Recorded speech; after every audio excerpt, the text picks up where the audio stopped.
Alright, so here at this station, this is the area that I was discussing, how we kind of have an upland before you get back into the bog itself. This looks traditionally like your modern forest, and that's because it's been slightly pushed uphill, and as you'll see, there's kind of some similar things going on in the bog, which allows different types of trees to live in this situation. Let's continue further into the bog.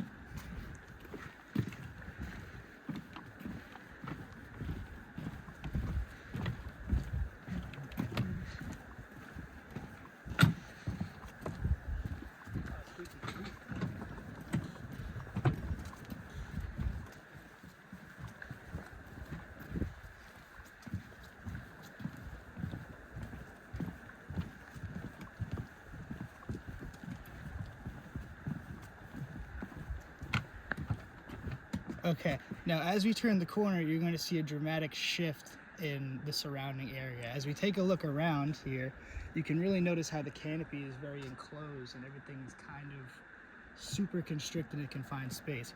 But as we come around this corner, you should be ready to see a complete expansion and a wide open canopy that's known as the bog.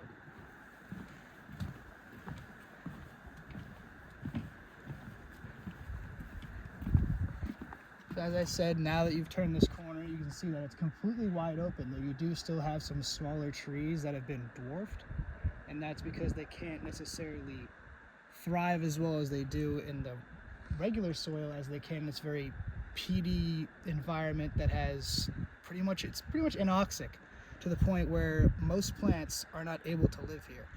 So let's continue a little bit further, just up past the beginning of the tree line, where we see this really defined edge of the forest. We'll turn around and we can see down this way, you kind of can see a nice split of where the trees really stop coming into the bog itself. You can see it even better down this side. And this is one of the few habitats in the world that have an actual defined edge. What I mean by that is you can really see where certain organisms begin to stop existing and cannot progress as well forward in a certain habitat. And that's because of this stuff right here.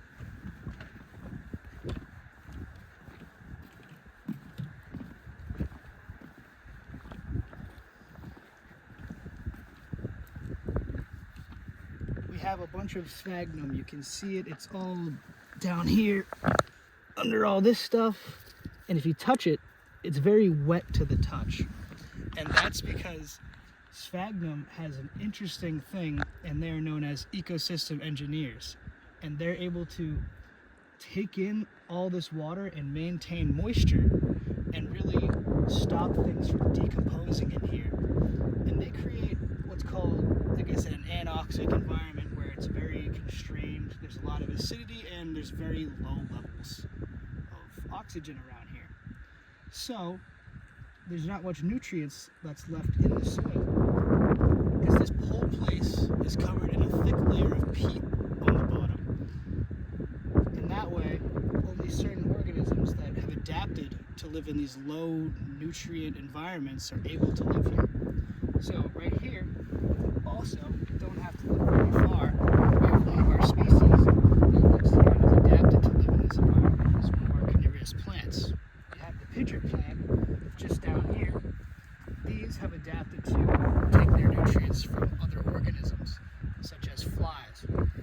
So that way they're able to live here and not have to deal with trying to pry nutrients from the soil.